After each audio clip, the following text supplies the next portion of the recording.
कहानी असली खजाना। एक छोटे से गांव में रहने वाला लड़का रवि अपनी जिज्ञासा और कल्पना शक्ति के लिए जाना जाता था। उसका मन हर समय किसी नई खोज, रहस्य या रोमांच की तलाश में रहता था। उसकी सबसे प्यारी जगह थी गांव का पुराना खंडहर हो चुका किला। लोग कहते थे कि वहां किसी जमाने में एक राजा का खजाना छिपा हुआ है। हालांकि किसी ने भी उस खजाने को कभी नहीं देखा था। एक दिन रवि ने ठान लिया कि इस खजाने की खोज करेगा। उसने अपने दोस्तों मनीष और सोनू को भी इस साहसिक यात्रा में शामिल होने के लिए राजी कर लिया। तीनों ने योजना बनाई कि वे रात के समय किले में जाएंगे ताकि कोई उन्हें देख न सके। रात का अंधेरा छाते ही तीनों किले के पीछे के रास्ते से अंदर घुस गए। किले के भीतर घना अंधेरा था। उनकी टॉर्च की रोशनी में ही पूरा रास्ता दिखाई दे रहा था। हर कदम पर उन्हें डर भी लग रहा था, लेकिन जिज्ञासा और साहस का अद्भुत संगम उन्हें आगे बढ़ने के लिए प्रेरित कर रहा था। चलते चलते उन्हें एक पुरानी सीढ़ी मिली जो नीचे तहखाने की ओर जा रही थी। तीनों ने बिना सोचे समझे उस सीढ़ी से नीचे उतरना शुरू कर दिया। तहखाने में पहुंचते ही उन्हें सामने एक बड़ा सा दरवाजा दिखाई दिया, जिस पर कुछ अजीब से निशान बने हुए थे।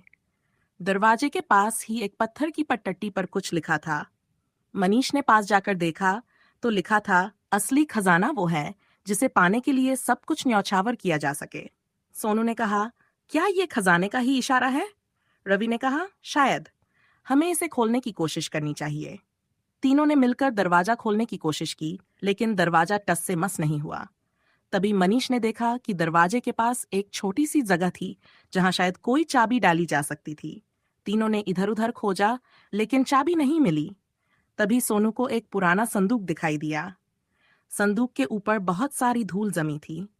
जब उन्होंने उसे खोला तो उसमें से एक चाबी निकली। चाबी मिलते ही तीनों की आंखों में चमक आ गई।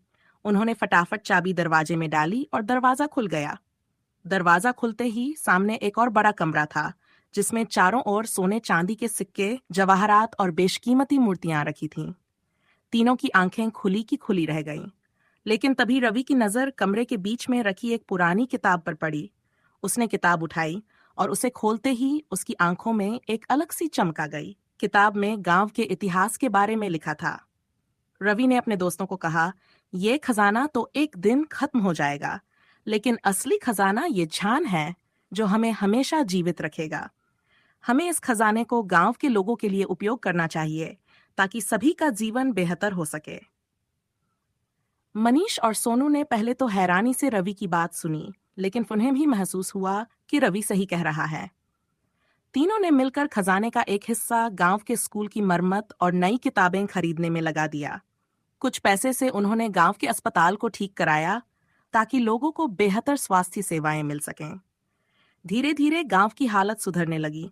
लोग भी समझने लगे कि असली खजाना वो नहीं जो हमें अमीर बनाता है, बल्कि वो है जो हमें जान और खुशहाली दे। रवि, मनीष और सोनू की पहल ने पूरे गांव का चेहरा बदल दिया। समय बीतता गया और तीनों दोस्तों की कहानी गांव के हर व्यक्ति की प्रेरणा बन गई। उन्होंने दिखा दिया कि असली खजाना धन दौलत में नहीं, बल्कि लोगों की भलाई में छिपा है। एक दिन गांव में एक बड़ा मेला लगा। मेले में गांव के मुखिया ने तीनों दोस्तों को सम्मानित किया और कहा, रवि, मनीष और सोनू ने हमें दिखाया कि असली खजाना क्या होता है। उन्होंने अपने साहस, बुद्धिमानी और नेकदिली से हमारे गांव का भविष्य बदल दिया। रवि ने मुस्कुराते हुए कहा, हमने तो बस वो किया जो सही लगा।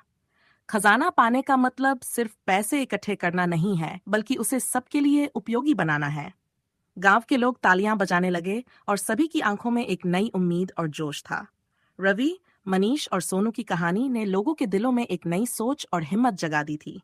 यही है असली खजाना, वो खजाना जो सिर्फ एक को नहीं, बल्कि सबको खुशहाल बनाता है।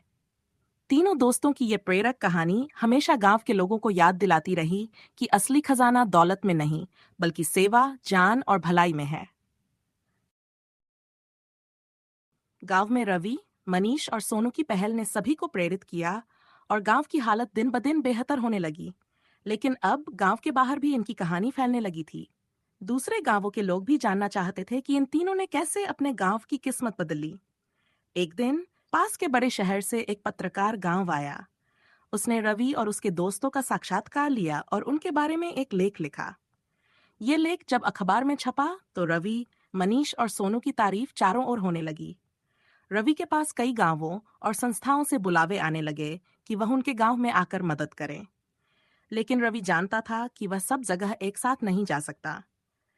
उसने सोचा कि क्यों न गांव के अन्य युवाओं को प्रशिक्षित किया जाए ताकि वे भी दूसरे गांवों में जाकर लोगों की मदद कर सकें। रवि, मनीष और सोनू ने मिलकर गांव के उत्साही युवाओं की एक टीम बनाई और उन्हें अलग अलग कामों के लिए प्रशिक्षित करने लगे। कोई शिक्षा के क्षेत्र में काम करना चाहता था तो कोई स्वास्थ्य सेवाओं में। रवि ने सभी को उनकी रुचि और क्षमता के अनुसार काम सौंपा। कुछ ही महीनों में गांव के युवा पूरे क्षेत्र में जाने लगे और अपने अपने गांव में सकारात्मक बदलाव लाने की कोशिश करने लगे।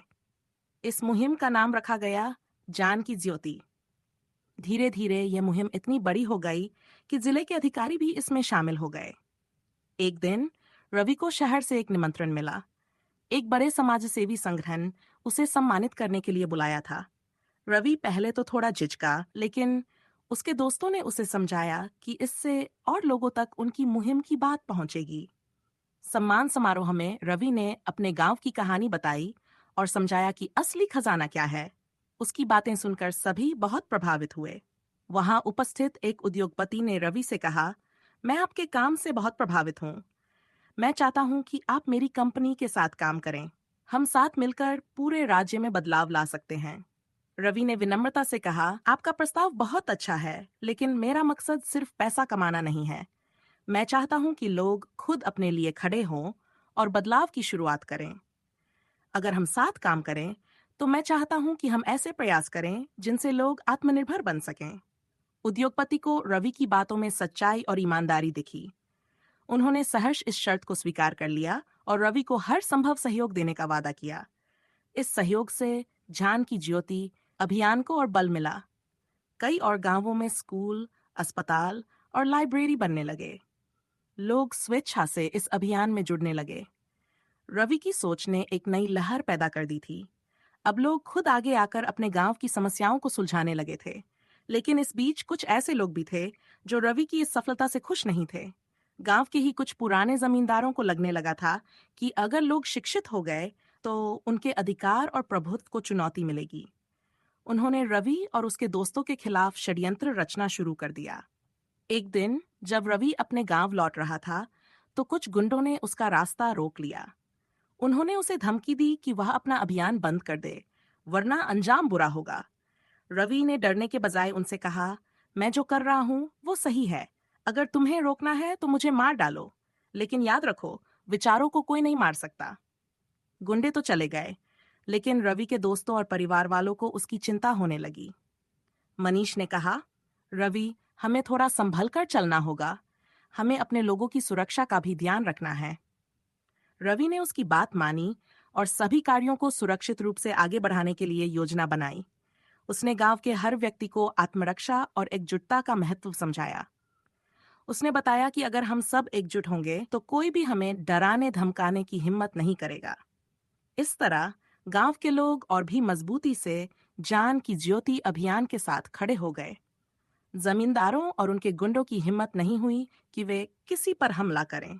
रवि और उसके दोस्तों की मेहनत से गांव का विकास तो हो ही रहा था, साथ ही लोगों में साहस और आत्मविश्वास भी बढ़ रहा था।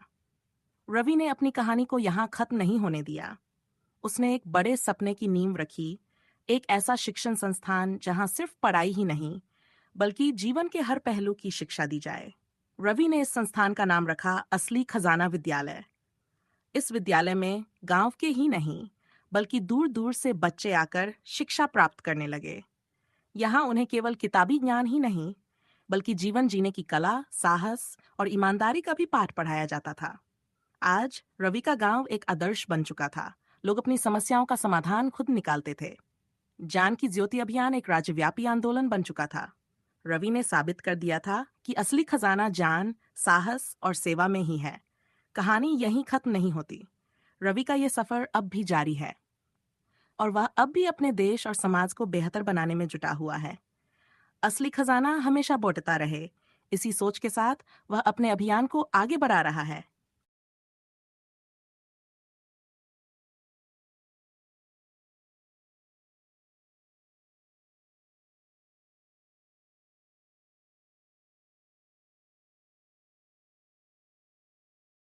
कहानी असली खजाना। रवि के असली खजाना विद्यालय की प्रसिद्धि अब केवल गांव और राज्य तक सीमित नहीं रही थी। देश के कई हिस्सों से लोग इस अद्वितीय संस्थान के बारे में जानने और समझने आने लगे थे। हर कोई इस बात से प्रभावित था कि कैसे रवि ने एक छोटे से गांव से शुरुआत कर एक बड़े बदलाव की लहर पैदा की थी। एक दिन विद्यालय में एक बड़ी मीटिंग बुलाई गई, जिसमें राज्य के शिक्षा मंत्री और कई प्रमुख समाजसेवी भी शामिल हुए। मंत्री ने कहा, रवि, तुम्हारे इस मॉडल ने हमें सोचने पर मजबूर कर दिया है कि शिक्षा का असली उद्देश्य क्या होना चाहिए। हम चाहते हैं कि तुम राज्य के हर जिले में ऐसे विद्यालय खोलो। रवि ने मंत्री की बात सुनी और मुस्कुराते हुए कहा, मैं ये जरूर करना चाहता हूँ, लेकिन मेरा मानना है कि किसी भी बदलाव की शुरुआत स्थानीय स्तर से होनी चाहिए। हम हर गांव में एक केंद्र स्थापित कर सकते हैं, जहां से लोग अपने अपने क्षेत्रों में बदलाव ला सकें। मैं हर किसी को ये सिखाना चाहता हूँ कि वे खुद अपने लिए क्या कर सकते हैं, न कि उन्हें केवल ऊपर से मदद मिले। मंत्री ने रवि की बातों से सहमति जताई और योजना बनाई कि हर जिले में ध्यान केंद्र स्थापित किए जाएंगे, जहां लोग शिक्षा, स्वास्थ्य, स्वच्छता और आत्मरक्षा की ट्रेनिंग ले सकें। इन केंद्रों का काम सिर्फ शिक्षा देना नहीं होगा, बल्कि लोगों को आत्मनिर्भर और सशक्त बनाना भी होगा। धीरे धीरे राज्य भर में ज्ञान केंद्र खुलने लगे। हर गांव और शहर में लोग खुद आगे आकर इन केंद्रों की स्थापना और संचालन में भाग लेने लगे। रवि का सपना अब सच हो रहा था। देश के हर कोने में बदलाव की एक नई लहर उठ रही थी। लेकिन जहां एक ओर जनजान की ज्योति अभियान की सफलता बढ़ रही थी, वहीं दूसरी ओर कुछ लोग इस बदलाव से नाखुश भी थे। सत्ता के लालची और भ्रष्ट लोग, जो अपने लाभ के लिए लोगों को अशिक्षित और गरीब बनाए रखना चाहते थे, अब इस मुहिम को रोकने के लिए नए षड्यंत्र रचने लगे। एक दिन रवि को एक गुमनाम धमकी भरा पत्र मिला। उसमें लिखा था, अगर तुमने अपनी मुहिम बंद नहीं की तो तुम्हारे साथ बहुत बुरा होगा। ये आखिरी चेतावनी है। रवि ने इस खतरे को नजरअंदाज करते हुए अपना काम जारी रखा। लेकिन फिर अचानक कुछ ऐसा हुआ जिसने सभी को हिलाकर रख दिया। एक रात असली खजाना विद्यालय में आग लग गई। लोग जब तक समझ पाते, विद्यालय की लाइब्रेरी, कक्षाएं और महत्वपूर्ण दस्तावेज जलकर खाक हो गए। गांव में हाहाकार मच गया। सभी लोगों को लगा कि ये जानबूझकर किया गया है, लेकिन किसी के पास इसका कोई सबूत नहीं था। रवि ने अपनी आंखों से अपने सन को जलते देखा। उसकी आंखों में आंसू थे, लेकिन उसने हार मानने की बजाय खुद को और मजबूत किया। उसने गांव के सभी लोगों को इकट्ठा किया और कहा, आज हमारी मेहनत का फल जल गया, लेकिन हमारी हिम्मत नहीं जलेगी। अगर कोई सोचता है कि इस आग से हम रुक जाएंगे, तो वह गलत है। हम एक बार फिर से शुरुआत करेंगे और इस बार पहले से भी ज्यादा मजबूत बनकर उभरेंगे।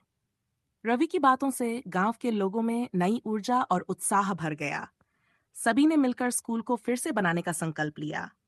इस बार सिर्फ गांव के लोग ही नहीं, बल्कि आसपास के गांवों और शहरों से भी लोग मदद के लिए आने लगे। हर कोई अपनी क्षमता के अनुसार इस नए निर्माण में योगदान दे रहा था।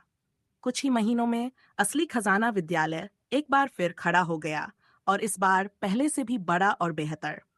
अब इसमें नई कक्षाएं, अत्याधुनिक लाइब्रेरी और एक डिजिटल लैब भी थी। ये केवल एक स्कूल नहीं, बल्कि लोगों के साहस और एकजुटता का प्रतीक बन चुका था। इस घटना के बाद रवि ने यह समझा कि केवल शिक्षा और विकास ही काफी नहीं है। लोगों को अपने अधिकारों और सुरक्षा के प्रति जागरूक करना भी जरूरी है। उसने झान की ज्योति अभियान में एक नया आयाम जोड़ा, कानूनी जागरूकता और आत्मरक्षा। हर झान केंद्र में अब लोगों को उनके अधिकार, सरकारी योजनाओं और कानूनी प्रक्रियाओं के बारे में सिखाया जाने लगा। रवि की इस नई पहल से लोगों में और जागरूकता आई। अब कोई भी आसानी से किसी का शोषण नहीं कर सकता था। लोग निडर होकर अन्याय का विरोध करने लगे। राज्य के अधिकारी भी रवि के इस अभियान में समर्थन देने लगे। लेकिन रवि का असली इम्तिहान तब आया, जब एक दिन राज्य के एक बड़े उद्योगपति ने असली खजाना विद्यालय की जमीन को अपने एक प्रोजेक्ट के लिए खरीदने का प्रस्ताव रखा। उसने रवि को भारी रकम देने का वादा किया, ताकि वह अपनी मुहिम को और विस्तार दे सके। लेकिन इसके लिए उसे विद्यालय की जमीन छोड़नी होगी। रवि ने उस प्रस्ताव को सुना और कहा, आपकी मदद के लिए मैं आभारी हूँ, लेकिन ये जमीन केवल एक टुकड़ा नहीं है। यह हमारे गांव के लोगों की मेहनत, उनके सपनों और उनकी उम्मीदों की बुनियाद है। इसे मैं कभी नहीं छोड़ सकता। उद्योगपति ने रवि को डराने और धमकाने की भी कोशिश की, लेकिन रवि ने झुकने से इनकार कर दिया। उसने अपने दोस्तों और गांव वालों के साथ मिलकर ये लड़ाई लड़ी। पूरे राज्य में इस संघर्ष की चर्चा होने लगी। लोगों ने रवि के समर्थन में रैलियां की और अंततः उद्योगपति को पीछे हटना पड़ा।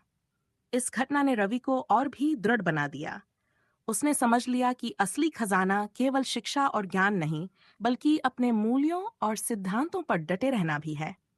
उसने अपने अभियान को अब राष्ट्रीय स्तर पर फैलाने का निश्चय किया, ताकि हर गांव, हर शहर में ज्ञान की ज्योति जलती रहे और कोई भी व्यक्ति अपनी पहचान और अधिकारों से वंचित न रह सके। रवि का यह सफर अब भी जारी है। हर मुश्किल, हर चुनौती को पार करते हुए वह अपने सपने को साकार कर रहा है।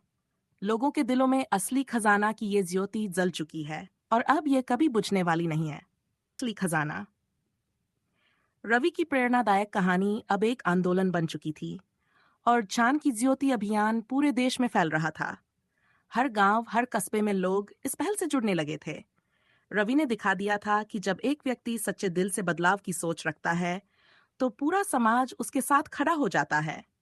लेकिन जहां एक ओर उसकी सफलता की कहानियां लिखी जा रही थीं, वहीं दूसरी ओर उसे और उसके साथियों को नए नए संघर्षों का सामना भी करना पड़ रहा था। एक दिन रवि को एक बड़ी खबर मिली। देश की राजधानी से एक विशेष निमंत्रण आया था। उसे राष्ट्रीय विकास सम्मेलन में बतौर मुख्य वक्ता आमंत्रित किया गया था। यह सम्मेलन देश भर के समाजसेवियों, शिक्षाविदों और नेताओं का एक बड़ा आयोजन था, जहां लोग अपने विचारों और सफलताओं को साझा करते थे। ये रवि के लिए एक बड़ा सम्मान था और साथ ही एक अवसर भी, जहां वह अपनी सोच और प्रयासों को पूरे देश के सामने रख सकता था। सम्मेलन में रवि ने अपने काम, संघर्षों और विजयों की कहानी सुनाई। उसने बताया कि कैसे उसने गांव-गांव में शिक्षा, स्वास्थ्य और स्वावलंबन की ज्योति जलाई और लोगों के जीवन को बदलने का प्रयास किया। उसकी बातें सुनकर सभी लोग प्रभावित हुए। सम्मेलन के अंत में एक बड़े सामाजिक संगठन ने रवि से कहा, हम आपके अभियान का हिस्सा बनना चाहते हैं। हम चाहते हैं कि आप हमारे संगठन के साथ मिलकर पूरे देश में बदलाव लाने के लिए काम करें। रवि ने यह प्रस्ताव सुना और कुछ देर के लिए सोच में पड़ गया। उसने कहा, मुझे खुशी है कि आप लोग मेरे काम को समझते हैं और उसका हिस्सा बनना चाहते हैं। लेकिन मुझे डर है कि अब ये अभियान बहुत बड़े स्तर पर फैल गया तो इसका मूल उद्देश्य कहीं खो न जाए। मैं चाहता हूं कि लोग अपने आप जागरूक बने, अपने अधिकारों और कर्तव्यों को समझें। मैं उन्हें केवल एक दिशा दिखा सकता हूं, लेकिन उन्हें चलना खुद ही होगा। संगठन के प्रतिनिधि ने कहा, हम समझते हैं कि आपका उद्देश्य क्या है। हम आपको पूरा समर्थन देंगे, लेकिन हम आपको इस आंदोलन का चेहरा बनाना चाहते हैं, ताकि ज्यादा से ज्यादा लोग इससे प्रेरित हों और जुड़ सकें। रवि ने आखिरकार सहमति दी, लेकिन उसने एक शर्त रखी कि इस अभियान में किसी भी प्रकार का राजनीतिक या व्यक्तिगत लाभ नहीं होगा। ये केवल लोगों की भलाई के लिए होगा। इस नई शुरुआत के साथ ज्ञान की ज्योति अब देश के हर राज्य, हर कोने में फैलने लगी। हर जगह लोग अपने अपने क्षेत्र की समस्याओं को सुलझाने के लिए नए नए तरीके खोजने लगे।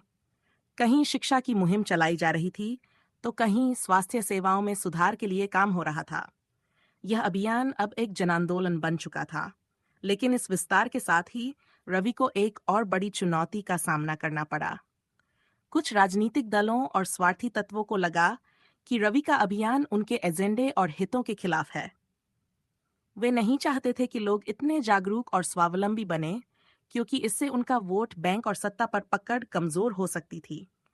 उन्होंने रवि के अभियान को बदनाम करने की साजिश रचनी शुरू कर दी। उन्होंने मीडिया में झूठी खबरें फैलानी शुरू की कि रवि का ज्ञान की ज्योति अभियान एक राजनीतिक चाल है और इसका उद्देश्य लोगों को भड़काना है। रवि ने इन आरोपों का साहस और धैर्य से सामना किया। उसने अपने समर्थकों और गांव वालों से कहा, अगर हमने सच्चाई और भलाई का रास्ता चुना है, तो हमें कोई भी रोक नहीं सकता। लोग जो देख रहे हैं, वही सच है। हमारा काम हमारी पहचान है और उसे कोई झूठ बदल नहीं सकता। लेकिन ये लड़ाई आसान नहीं थी। धीरे धीरे कुछ लोग इन झूठी बातों से प्रभावित होने लगे। कई जगहों पर ज्ञान केंद्र पर हमले होने लगे और कुछ जगहों पर केंद्र बंद भी होने लगे। रवि के लिए ये एक बड़ा झटका था। उसने सोचा, क्या मेरा सपना यहीं टूट जाएगा? क्या लोगों का विश्वास इस झूठ की भेंट चढ़ जाएगा? उसने अपने करीबी दोस्तों और सहयोगियों के साथ बैठक की और कहा, हमें अब हर गांव, हर शहर में जाकर लोगों से मिलना होगा। हमें उन्हें बताना होगा कि हमारा उद्देश्य क्या है और ये झूठी खबरें क्यों फैलाई जा रही हैं। हमें अपनी बात हर एक व्यक्ति तक पहुंचानी होगी। रवि और उसके साथी एक बार फिर गांव-गांव, शहर-शहर जाने लगे। वे लोगों से मिले, उन्हें सच्चाई बताई और समझाया कि ये अभियान उनके लिए ही है और इसे किसी भी स्वार्थ या लाभ के लिए नहीं चलाया जा रहा है। धीरे-धीरे लोगों का विश्वास फिर से लौटने लगा। उन्हें समझ में आने लगा कि जो कुछ भी हो रहा था, वह केवल एक साजिश थी। इस संघर्ष ने रवि को और भी मजबूत बना दिया। उसने महसूस किया कि किसी भी बदलाव के सफर में ऐसी चुनौतियां आती हैं, लेकिन सच्चाई और ईमानदारी से लड़ते रहने से ही जीत मिलती है। उसने अपने सभी जान केंद्रों को और भी सशक्त बनाया ताकि वे किसी भी प्रकार की बाधा का सामना कर सकें। इस पूरे दौर में रवि ने एक और महत्वपूर्ण पहल की। उसने सत्य की शक्ति नाम से एक संवाद श्रृंखला शुरू की, जिसमें वह हर सप्ताह लोगों से सीधे संवाद करता और उन्हें जागरूक करता कि वे किसी भी खबर को आंख मूंद कर न मानें। उसने लोगों को सिखाया कि वे अपने दिमाग का इस्तेमाल करें, चीजों की सच्चाई जानने की कोशिश करें और किसी भी प्रकार की अफवाहों का शिकार न बने। इस पहल का असर यह हुआ कि लोग अब पहले से ज्यादा जागरूक और समझदार हो गए। वे हर बात पर सवाल करने लगे, सच्चाई जानने की कोशिश करने लगे। सत्य की शक्ति ने एक नई सोच और दृष्टिकोण दिया, जिससे रवि के अभियान को एक नई ऊर्जा और मजबूती मिली। आज रवि का झान की ज्योति अभियान केवल एक सामाजिक आंदोलन नहीं, बल्कि एक राष्ट्रीय प्रेरणा बन चुका है। ये दिखाता है कि सच्चाई और ईमानदारी के रास्ते पर चलकर कोई भी व्यक्ति, चाहे वह कितना भी छोटा क्यों न हो, एक बड़ा बदलाव ला सकता है। रवि की ये यात्रा अब भी जारी है और वह लगातार नए नए क्षेत्रों में जाकर लोगों को जागरूक और सशक्त बना रहा है। असली खजाना की ये कहानी अभी खत्म नहीं हुई है। ये एक ऐसे सपने की कहानी है जो हर बार नए साहस और नए जोश के साथ आगे बढ़ती है। हर चुनौती और हर संघर्ष के बाद ये और भी चमकदार हो जाती है। रवि और उसके साथियों की ये यात्रा एक मिसाल है, एक प्रेरणा है कि असली खजाना केवल दौलत या शोहरत में नहीं, बल्कि लोगों की भलाई। कहानी असली खजाना। रवि और जान की ज्योति अभियान की सफलता ने देश भर में नई उम्मीदें और सपने जगा दिए थे। लोग अब केवल अपने अधिकारों के प्रति जागरूक नहीं थे, बल्कि वे अपने गांवों और समुदायों के विकास में भी सक्रिय रूप से भाग लेने लगे थे। लेकिन जैसे जैसे ये आंदोलन फैल रहा था, चुनौतियां भी बढ़ती जा रही थीं। एक दिन रवि को एक अंतर्राष्ट्रीय समाजसेवी संगठन से बुलावा आया। उन्हें न्यूयॉर्क में एक ग्लोबल सोशल इनोवेशन समिट में आमंत्रित किया गया था, जहां दुनिया भर के समाजसेवी, वैज्ञानिक और नेता एकत्र होते हैं। यह उनके लिए एक बड़ा अवसर था, जहां वे अपने देश की स्थिति और जान की ज्योति अभियान के बारे में पूरी दुनिया को बता सकते थे। रवि ने सोचा कि अगर वह इस मंच पर जाकर अपनी कहानी और अपने देश की समस्याओं के समाधान के बारे में बात करेगा, तो इससे बहुत से लोगों को प्रेरणा मिलेगी और शायद उसे कुछ नए सहयोगी भी मिल जाएंगे। उसने निमंत्रण स्वीकार किया और अपनी टीम के साथ न्यूयॉर्क पहुंच गया। सम्मेलन में रवि ने अपनी यात्रा, संघर्ष और सफलताओं की कहानी सुनाई। उसने यह भी बताया कि कैसे छोटे छोटे प्रयास बड़े बदलाव ला सकते हैं, अगर इरादा मजबूत और सच्चा हो। उसकी बातें सुनकर सभी लोग बहुत प्रभावित हुए। सम्मेलन के बाद कई अंतर्राष्ट्रीय संगठनों ने रवि के अभियान में सहयोग देने की इच्छा जताई। कुछ ने आर्थिक मदद की पेशकश की, तो कुछ ने तकनीकी सहायता देने का वादा किया। रवि ने बहुत सोच समझकर हर प्रस्ताव का विश्लेषण किया। उसने सुनिश्चित किया कि कोई भी सहयोग उसके आंदोलन के मूल सिद्धांतों से समझौता न करे। वह नहीं चाहता था कि उसका अभियान किसी बाहरी एजेंडे का हिस्सा बने। न्यूयॉर्क से लौटने के बाद रवि ने अपने गांव और जान केंद्रों में कुछ नए सुधार शुरू किए।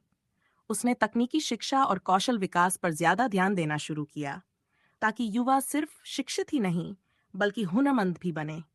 उसने कई जान केंद्रों में कंप्यूटर लैब्स, वर्कशॉप और रोजगार प्रशिक्षण केंद्र स्थापित किए। इन केंद्रों में न केवल पढ़ाई होती थी, बल्कि लोगों को छोटी छोटी मशीनों के इस्तेमाल, कृषि के नए तरीकों और छोटे छोटे व्यवसायों के बारे में भी सिखाया जाने लगा।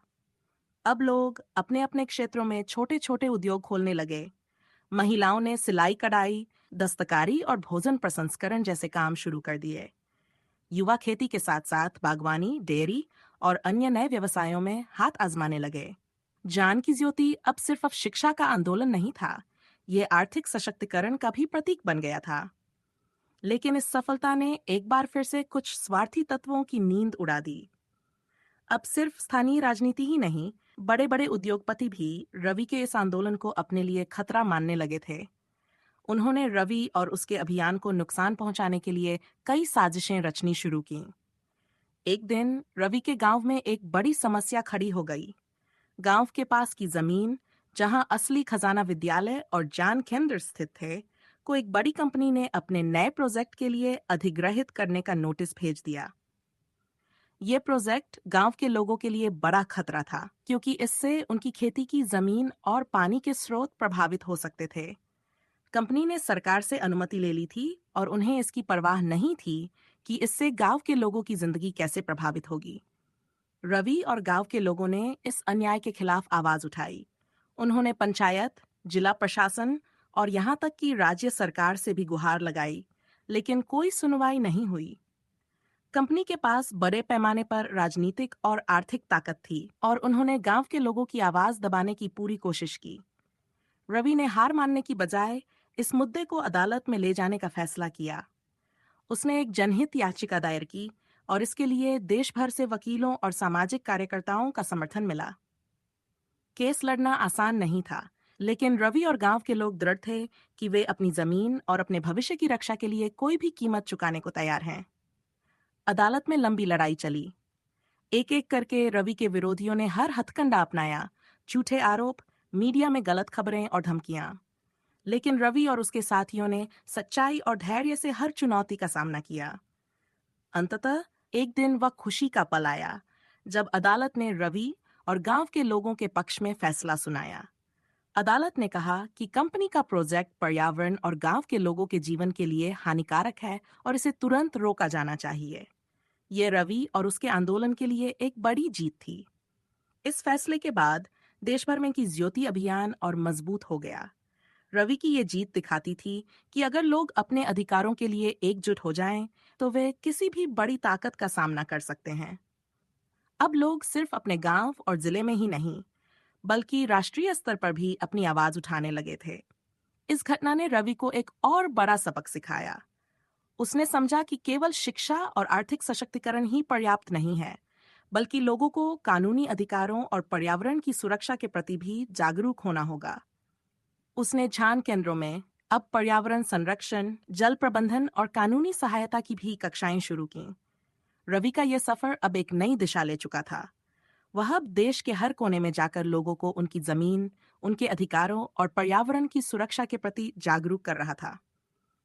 असली खजाना अब केवल शिक्षा और स्वावलंबन की बात नहीं कर रहा था। ये लोगों को उनके जीवन, संस्कृति और प्राकृतिक संसाधनों की रक्षा के लिए तैयार कर रहा था।